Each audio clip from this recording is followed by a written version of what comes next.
নমস্কার বন্ধুরা, Sterling design and বিল্ডের নতুন এক ভিডিওতে আপনাদের স্বাগত। আজকে আমরা জানব সিমেন্ট নিয়ে। সিমেন্ট সিলেক্ট করবেন কিভাবে। আপনি বাড়ি করতে যাচ্ছেন, সেখানে কোন সিমেন্ট ব্যবহার করবেন। এখানে কোনো ব্র্যান্ডের নাম বলবো না, এখানে শুধু সিমেন্টের বেসিক তিনটে ক্যাটাগরি নিয়ে আলোচনা করব। যে তিনটে ক্যাটাগরি সব থেকে বেশি ইউজ হয়, মেনলি এই তিনটে ক্যাটাগরি ইউজ হয়। ঠিক আছে, এই ভিডিওটা সম্পূর্ণ দেখলে আপনারা বুঝে যাবেন আপনার বাড়ির জন্য বা আপনার কনস্ট্রাকশনের জন্য কোন সিমেন্ট প্রয়োজন আর কোন সিমেন্ট সাশ্রয়পূর্ণ। তাই ভিডিওটা শেষ পর্যন্ত দেখবেন। সাধারণত মার্কেটে তিন ধরনের সিমেন্ট পাওয়া যায়, মেনলি তিন ধরনের। এই তিন ধরনের সিমেন্টই ম্যাক্সিমাম ইউজ হয় সাধারণ কনস্ট্রাকশনে। ঠিক আছে, কোনো ব্র্যান্ড নিয়ে এখানে আলোচনা করব না, বা কোনো ব্র্যান্ডের প্রয়োজনীয়তা এখানে নেই। মেনলি মার্কেটে যে তিন ধরনের সিমেন্ট পাওয়া যায় সেটা হচ্ছে 1 নম্বর ওপিসি সিমেন্ট, যেটা অর্ডিনারি পোর্টল্যান্ড সিমেন্ট বলা হয়। 2 Portland pozzolana cement. 3 Portland slag cement. ঠিক আছে, এই তিনটে সিমেন্টের মধ্যে সবথেকে দামি সিমেন্ট হচ্ছে অর্ডিনারি পোর্টল্যান্ড সিমেন্ট, যেটা ওপিসি সিমেন্ট বলা হয়। এইটা হচ্ছে সিমেন্টের কোর, মেনলি হচ্ছে এটাই সিমেন্ট।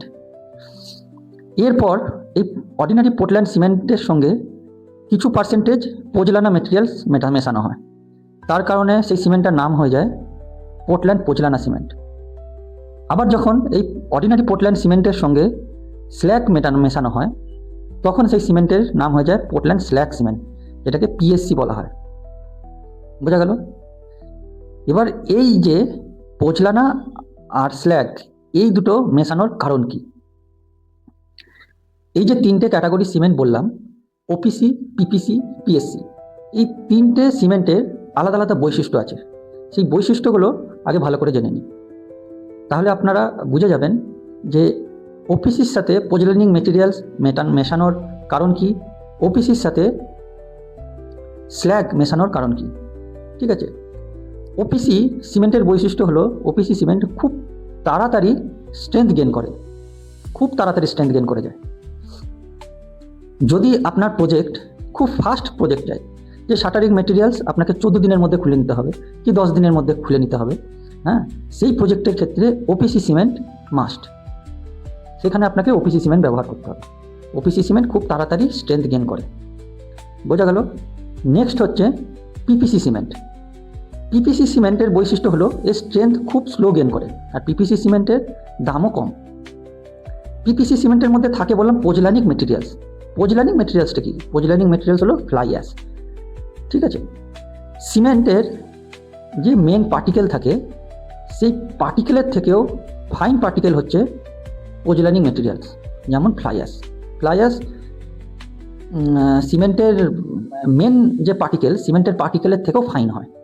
তার কারণে কি হয়, সিমেন্টের মধ্যে যে ভয়েড থাকে, সেই ভয়েডগুলোকে ফিল করতে পারে এই ফ্লাই অ্যাশ। তাহলে সিমেন্ট কি আরও ডেন্স হতে পারছে, ডেন্স হওয়ার সুযোগ পাচ্ছে, যেটা ওপিসি সিমেন্টে পাচ্ছে না। তাহলে কি হচ্ছে, যখন কংক্রিট বানাচ্ছি আমরা, সেক্ষেত্রে কি দেখতে পাচ্ছি, কংক্রিট বানানোর সময় আমাদের লাগে বালি পাথর সিমেন্ট।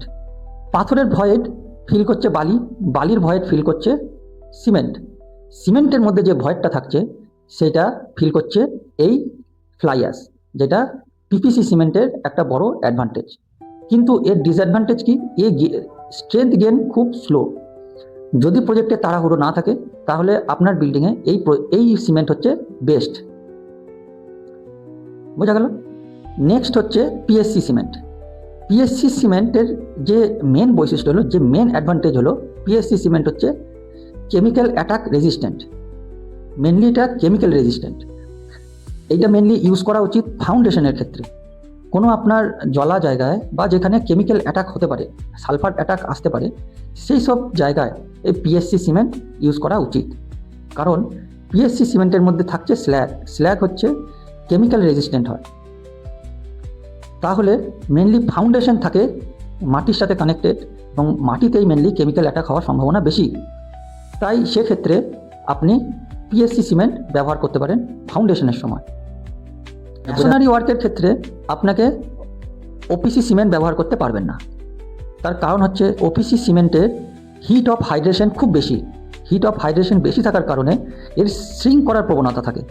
শ্রিঙ্ক করার প্রবণতার কারণে শ্রিঙ্কেজ ক্র্যাক আসতে পারে, শ্রিঙ্কেজ ক্র্যাক হওয়ারও প্রবণতা থাকে। এই ক্ষেত্রে আপনাকে ইউজ করতে হবে পিপিসি সিমেন্ট। ব্রিক ওয়ার্ক প্লাস্টারে আপনাকে পিপিসি সিমেন্টই ইউজ করতে হবে, কারণ পিপিসি সিমেন্টের হিট অফ হাইড্রেশন কম, স্ট্রেংথও দেরিতে গেন করে, আর ব্রিক ওয়ার্ক প্লাস্টারে অত তাড়াতাড়ি স্ট্রেংথের দরকারও আমাদের হয় না। আশা করি সিমেন্ট সিলেকশন নিয়ে সবার মধ্যে যে কনফিউশন থাকে সেই কনফিউশনটা আমি দূর করতে পারলাম।